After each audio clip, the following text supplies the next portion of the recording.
નમસ્કાર વિદ્યાર્થી મિત્રો, આપ સૌનું સ્વાગત છે અમારી યુટ્યુબ ચેનલમાં. આજે આપણે ભણીશું 7 ફેબ્રુઆરી 2026ના રોજ બનતા મહત્ત્વના કરંટ અફેરના પ્રશ્નો કે જે આવનારી 2026-27ની પરીક્ષાઓ માટે ખૂબ જ અગત્યના છે. પોલીસ કોન્સ્ટેબલ, પીએસઆઈ, જીપીએસસી, તલાટી કે સીસી જેવી તમામ પરીક્ષાઓ માટે અતિ મહત્ત્વનું કરંટ અફેર આજે આપણે જોઈશું. અમારા યુટ્યુબ ચેનલ પર રોજે રોજ ડેલી કરંટ અફેરનો વિડીયો મૂકવામાં આવે છે. આથી ચેનલને સબસ્ક્રાઈબ કરવાનું ભૂલતા નહીં. આગળ વધીએ. પહેલો પ્રશ્ન જોઈએ મિત્રો. 2026માં એમ સંવાદ ઇન્ક્યુબેટર કોન્ક્લેવ ક્યાં યોજાયો હતો? એ. નવી દિલ્હી, બી. મુંબઈ, સી. બેંગલુરુ કે ડી. હૈદરાબાદ. તો દોસ્તો, એમ સંવાદ ઇન્ક્યુબેટર કોન્ક્લેવ નવી દિલ્હી ખાતે યોજાયો હતો. વિગતવાર જોઈએ પ્રશ્ન વિશે સમજૂતી. તો નીતિ આયોગ હેઠળ અટલ ઇનોવેશન મિશન દ્વારા આયોજિત એમ સંવાદ 2026 ઇન્ક્યુબેટિવ કોન્ક્લેવનું સ્થળ નવી દિલ્હી હતું. આ કોન્ક્લેવમાં દેશભરના 100થી વધુ Atal incubation centres, community innovation centres અને અન્ય મુખ્ય હિસ્સેદારોને એકઠા કરવામાં આવ્યા હતા.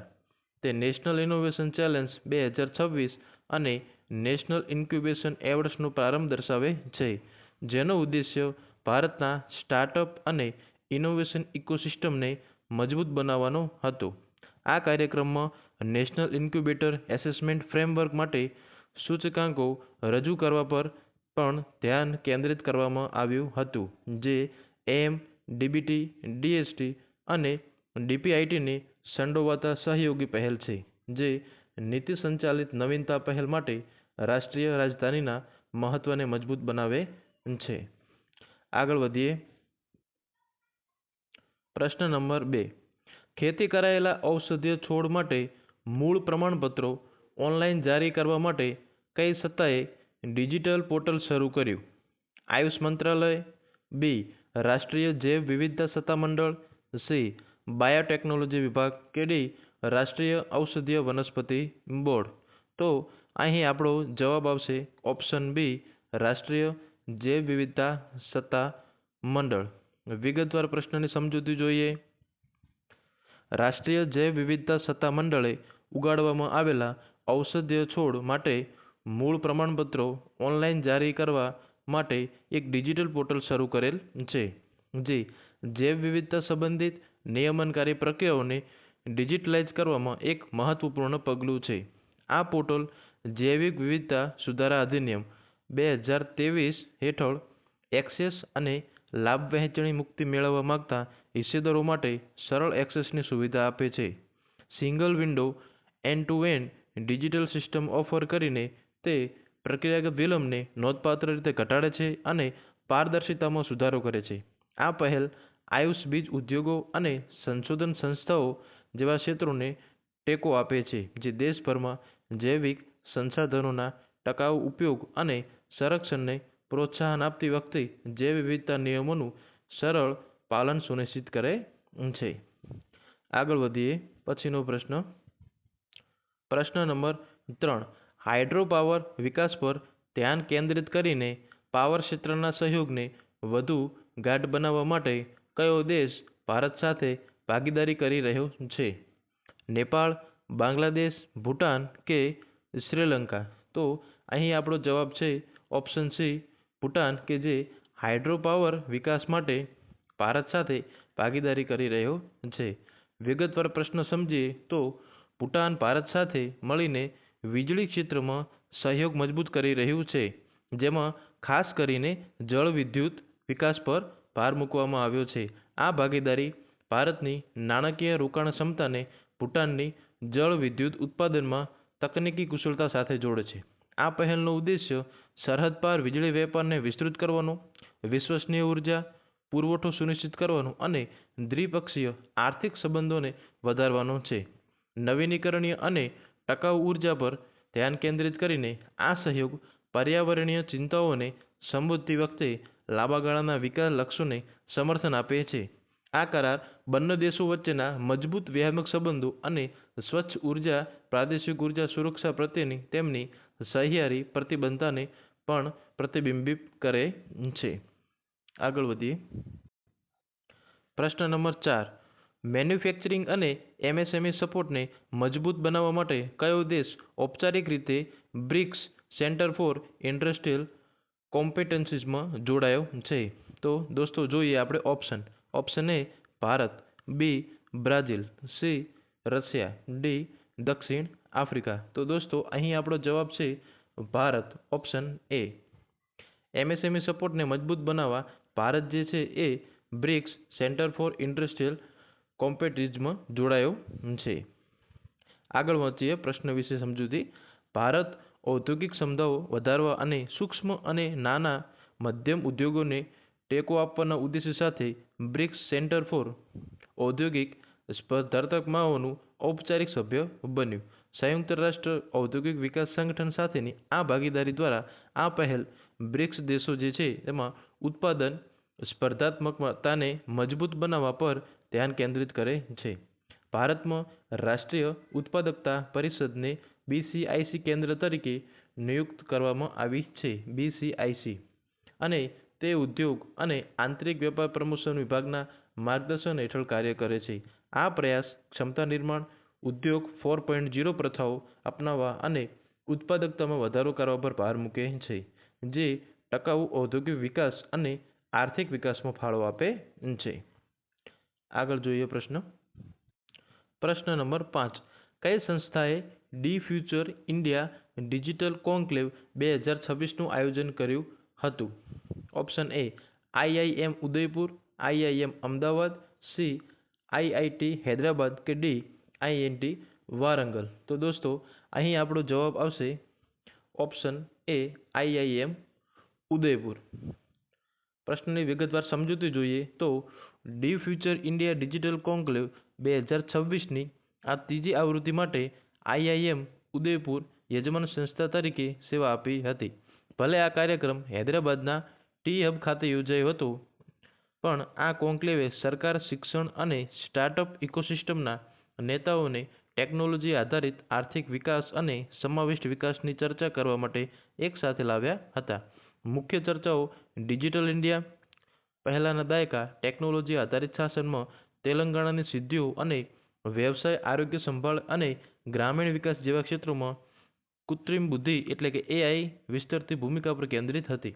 આ કાર્યક્રમમાં મેનેજમેન્ટ, શિક્ષણ, ટેકનોલોજી અને જાહેર નીતિના આંતરક્ષેત્ર પર સંવાદને પ્રોત્સાહન આપવામાં IIM ઉદયપુરની વધતી જતી ભૂમિકા પર પ્રકાશ પાડવામાં આવ્યો હતો. જોઈએ પછીનો પ્રશ્ન. પ્રશ્ન નંબર 6.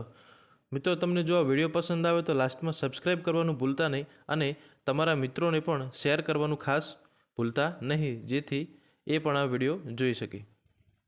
જોઈએ પ્રશ્ન નંબર 6. સ્વચ્છતા પખવાડા પુરસ્કારો 2025માં કયા બંદર સત્તામંડળે પ્રથમ પુરસ્કાર જીત્યો? Option A Jawaharlal Nehru port authority, B Mumbai port authority, C Paradip port authority કે ડી ચેન્નઈ પોર્ટ ઓથોરિટી. તો અહીં આપણો જવાબ આવશે option C Paradip port authority, કે જેણે સ્વચ્છતા પખવાડા પુરસ્કારો 2025માં પ્રથમ પુરસ્કાર જીત્યો છે. વિગતવાર પ્રશ્નને સમજવી તો બંદરો, શિપિંગ અને જળમાર્ગ મંત્રાલય દ્વારા આપવામાં આવેલા સ્વચ્છતા પખવાડા એવોર્ડ્સ 2025માં પારાદીપ પોર્ટ ઓથોરિટીને પ્રથમ પુરસ્કાર મળ્યો. તો અહીં બીજો પ્રશ્ન બને છે કે કયા મંત્રાલય દ્વારા આ એવોર્ડ્સ આપવામાં આવે છે? તો બંદરો, શિપિંગ અને જળમાર્ગ મંત્રાલય દ્વારા આ એવોર્ડ આપવામાં આવે છે.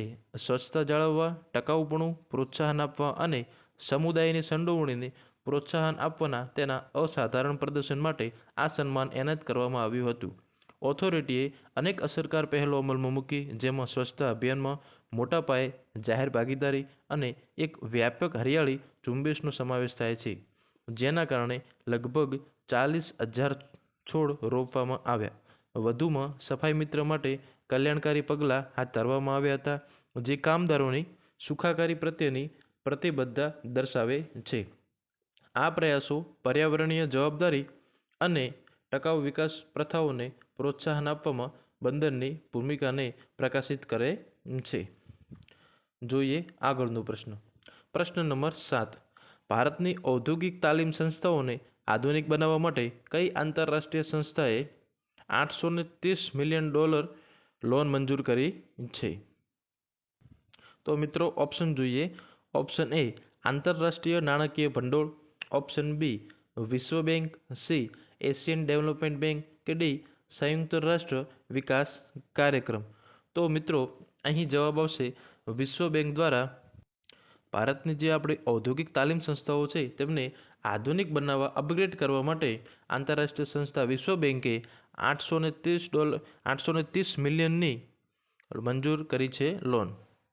વિગતવાર સમજૂતી જોઈએ તો કૌશલ્ય વિકાસને ભારતમાં મજબૂત બનાવવા માટે અને શ્રમ બજારની જે જરૂરિયાતો છે સાથે તાલીમ કાર્યક્રમોને પણ સંરેખિત કરવાના ઉદ્દેશ્ય સાથે ભારતની ઔદ્યોગિક તાલીમ સંસ્થાઓના આધુનિકરણને ટેકો આપવા માટે વિશ્વ બેંકે $830 મિલિયનની લોન મંજૂર કરી છે.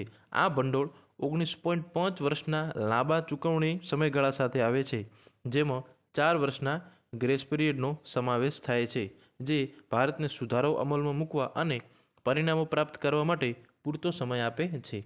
આ પહેલ ઉદ્યોગની જરૂરિયાતો અને કાર્યબળ કૌશલ્ય વચ્ચેના અંતરને ઘટાડવા, રોજગાર ક્ષમતા વધારવા અને નોકરીની તકો વિસ્તૃત કરવા પર ધ્યાન કેન્દ્રિત કરે છે.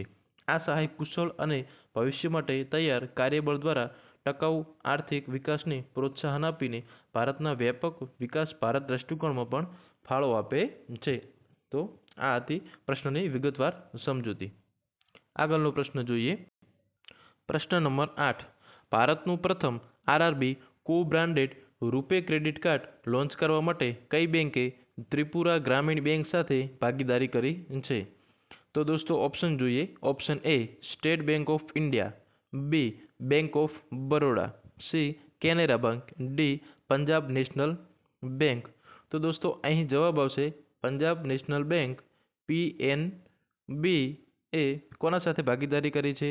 તો ત્રિપુરા ગ્રામીણ બેંક સાથે ભાગીદારી કરી છે. વિગતવાર પ્રશ્ન સમજીએ તો પીએનબી પંજાબ નેશનલ બેંકે ત્રિપુરા ગ્રામીણ બેંક સાથે સહયોગ કરીને પ્રાદેશિક ગ્રામીણ બેંક દ્વારા દેશનું પ્રથમ કો-બ્રાન્ડેડ રૂપે ક્રેડિટ કાર્ડ લોન્ચ કર્યું. આ પહેલ ડિજિટલ નાણાકીય સમાવેશને આગળ વધારવામાં એક મહત્વપૂર્ણ સીમાચિહ્ન છે. ખાસ કરીને ગ્રામીણ અને અર્ધ શહેરી વિસ્તારના ગ્રાહકો માટે રૂપે ઇકોસિસ્ટમનો ઉપયોગ કરીને ભાગીદારીનો હેતુ ડિજિટલ ચૂકવણી અપનાવવા અને પ્રોત્સાહન આપતી વખતે સુરક્ષિત ક્રેડિટ સુવિધાઓની એક્સેસ વધારવાનો છે. ત્રિપુરા ગ્રામીણ બેંકની સુવર્ણ જયંતિ સાથે સુસંગત આ લોન્ચ આધુનિક બેન્કિંગ ઉત્પાદનો પ્રદાન કરવામાં પ્રાદેશિક ગ્રામીણ બેંકો માટે એક નવો માપદંડ સ્થાપિત કરે છે અને સમગ્ર દેશમાં સમાવિષ્ટ અને ટેકનોલોજી આધારિત નાણાકીય સેવાઓના વિસ્તરણના વ્યાપક ધ્યેયને સમર્થન આપે છે. આગળનો પ્રશ્ન જોઈએ. પ્રશ્ન નંબર 9 દોસ્તો. ફેબ્રુઆરી 2026માં નૌકાદળ મુખ્યાલય ખાતે નૌકાદળ શસ્ત્રાગારના મહાનિર્દેશક તરીકે કોણે કાર્યભાર સંભાળ્યો? તો દોસ્તો ઓપ્શન જોઈએ. Option A P Upadhyay, B Diwakar Jayant, option C Rajesh Kumar, D Anil Chauhan. તો દોસ્તો અહીં આપણો જવાબ આવશે ઓપ્શન બી દિવાકર જયંત, કે જેઓએ ફેબ્રુઆરીને 2026માં નૌકાદળનું જે મુખ્યાલય છે ત્યાં નૌકાદળના શસ્ત્રાગારમાં મહાનિર્દેશક તરીકે કાર્યભાર સંભાળેલ છે. વિગતવાર જાણીએ એમના વિશે તો દિવાકર જયંતે નૌકાદળના આર્મમેન્ટના ડિરેક્ટર જનરલ તરીકેનો કાર્યભાર સંભાળ્યો. તેમની સાથે ભારતના નૌકાદળના આર્મમેન્ટ ઇકોસિસ્ટમમાં 3 દાયકાથી વધુનો અનુભવ હતો. ભારતીય નૌકાદળ આર્મમેન્ટ સર્વિસના 1991 બેચના અધિકારી, તેમણે મુખ્ય નૌકાદળના આર્મમેન્ટ ડેપો અને સંરક્ષણ મંત્રાલયમાં અનેક વરિષ્ઠ નેતૃત્વ ભૂમિકાઓ ભજવી છે. આઈઆઈટી દિલ્હીથી તેઓ સ્નાતક છે. તેમની ટેકનિકલ પૃષ્ઠભૂમિ અને ટોર્પીડો લાઈફ સાયકલ મેનેજમેન્ટ અને વિસ્ફોટક માળખાગત આયોજન જેવા ક્ષેત્રોમાં કુશળતા તેમને આ ભૂમિકા માટે યોગ્ય બનાવે છે. તેમની નિમણૂક એવા નિર્ણાયક સમય થઈ છે જ્યારે ભારતની નૌકાદળ મોટા આધુનિકરણ અને ક્ષમતા વૃદ્ધિમાંથી પસાર થઈ રહી છે. આગળનો પ્રશ્ન જોઈએ. પ્રશ્ન નંબર 10. ફેબ્રુઆરી 2026માં ઝાંઝીબારમાં કયા દેશે ભારત સાથે ચોથી સંયુક્ત સંરક્ષણ સહકાર સમિતિની બેઠક યોજી હતી? તો દોસ્તો જોઈએ ઓપ્શન એ કેન્યા, બી દક્ષિણ આફ્રિકા, સી રવંડા, ડી તાંઝાનિયા. તો અહીં પ્રશ્ન નંબર 10માં આપણો જવાબ આવશે તાંઝાનિયા દેશ, કે જેણે ફેબ્રુઆરી 2026માં ઝાંઝીબારમાં જે છે ત્યાં ભારત દેશ સાથે ચોથી સંયુક્ત સંરક્ષણ સહકાર સમિતિની બેઠક યોજી હતી. વિગતવાર જાણીએ પ્રશ્ન વિશે. તો ફેબ્રુઆરી 2026ની શરૂઆતમાં ઝાંઝીબારમાં યોજાયેલી ચોથી સંયુક્ત સંરક્ષણ સહકાર સમિતિની બેઠક માટે તાંઝાનિયાએ ભારત સાથે ભાગીદારી કરી હતી. આ બેઠક હાલના સંરક્ષણ સહયોગની સમીક્ષા કરવા અને સહયોગ માટે નવા માર્ગો શોધવા એક પ્લેટફોર્મ તરીકે સેવા આપી હતી. ચર્ચાઓમાં લશ્કરી તાલીમ, સેવાથી સેવા વિનિમય, દરિયાઈ સુરક્ષા, સંરક્ષણ ઉદ્યોગ ભાગીદારીનો સમાવેશ હતો. બંને પક્ષોએ આતંકવાદ વિરોધી, શાંતિ રક્ષા કામગીરી, લશ્કરી દવા અને સાયબર સુરક્ષા અને કૃત્રિમ બુદ્ધિમત્તા AI સહિત અદ્યતન તકનીકો જેવા ઉભરતા કેન્દ્રિત ક્ષેત્રોને પણ ઓળખ્યા હતા. આ જોડાણ ભારત અને તાંઝાનિયા વચ્ચે વધતા વ્યૂહાત્મક સંરક્ષણ સંબંધો અને પ્રાદેશિક અને વૈશ્વિક સુરક્ષા સહયોગમાં તેમના સહિયારા હિતને પ્રતિબિંબિત કરે છે. જોઈએ આગળનો પ્રશ્ન નંબર 11. કેન્સર નિવારણ અને જાગૃતિ લાવવા માટે વિશ્વ કેન્સર દિવસ કઈ તારીખે ઉજવવામાં આવે છે? 30 જાન્યુઆરી, 8 માર્ચ, 4 ફેબ્રુઆરી કે 7 એપ્રિલ? તો દોસ્તો અહીં આપણો જવાબ આવશે ઓપ્શન સી, 4 ફેબ્રુઆરીના રોજ કેન્સર નિવારણ માટે કેન્સર દિવસ ઉજવવામાં આવે છે. આના પાછળની પૃષ્ઠભૂમિ વિસ્તૃતમાં જાણીએ તો કેન્સર વિશે વૈશ્વિક જાગૃતિ વધારવા અને તેના નિવારણ, શોધ અને સારવારને પ્રોત્સાહન આપવાના ઉદ્દેશ્ય સાથે દર વર્ષે 4 ફેબ્રુઆરીએ વિશ્વ કેન્સર દિવસ ઉજવવામાં આવે છે. આ દિવસે વ્યક્તિઓ, સંગઠનો અને સરકારોને કેન્સરના વધતા ભારણને સંબોધવા અને બધા માટે સંભાળની સમાન સુલભતા તરફ કામ કરવા માટે એક સાથે લાવે છે. યુનાઇટેડ બાય યુનિક થીમ લોકો કેન્દ્રિત કેન્સર સંભાળ પર ભાર મૂકે છે અને સ્વીકારે છે કે કેન્સર સાથે દરેક વ્યક્તિનો અનુભવ અલગ હોય છે. Union four international cancer control એટલે કે UICC દ્વારા 2000ની સાલમાં સ્થાપિત આ ઉજવણી વિશ્વભરની અંદર કેન્સર સંબંધિત મૃત્યુ ઘટાડવા હેતુ માટે વૈશ્વિક પગલાંને ગતિશીલ બનાવવામાં મુખ્ય ભૂમિકા ભજવશે. જોઈએ આગળનો પ્રશ્ન નંબર 12 દોસ્તો. આ પ્રશ્ન પણ કેન્સર ઉપર છે. કેન્સર દવા એડ્રાફિટિનિબના જેનેરિક વર્ઝન માટે કઈ કંપનીને US FDA તરફથી કામચલાઉ મંજૂરી મળી ગયેલ છે? તો દોસ્તો જોઈએ option A Sun pharmaceutical, option B Natco pharma, option C Cipla કે option D doctor Reddy's laboratories. અહીં આપણો જવાબ ઓપ્શન બી નેટકો ફાર્મા નામની કંપનીને US FDA તરફથી કે જે દવાનું નામ છે એડ્રાફિટિનિબા જેનેરિક વર્ઝન માટે મંજૂરી મળી ગયેલી છે. વિગતવાર જાણીએ તો US food and drug administration દ્વારા એડ્રાફિટિનિબના બહુવિધ શક્તિઓમાં સામાન્ય સંસ્કરણ માટે કામચલાઉ મંજૂરી આપવામાં આવી હતી, જેનાથી US બજારમાં એક મહત્વપૂર્ણ કેન્સર સારવારની પહોંચ વધી ગઈ હતી. નેટકા ફાર્માએ જેન્સનના બાલવર્ષાની સમકક્ષ દવા માટે આ મંજૂરી મેળવી.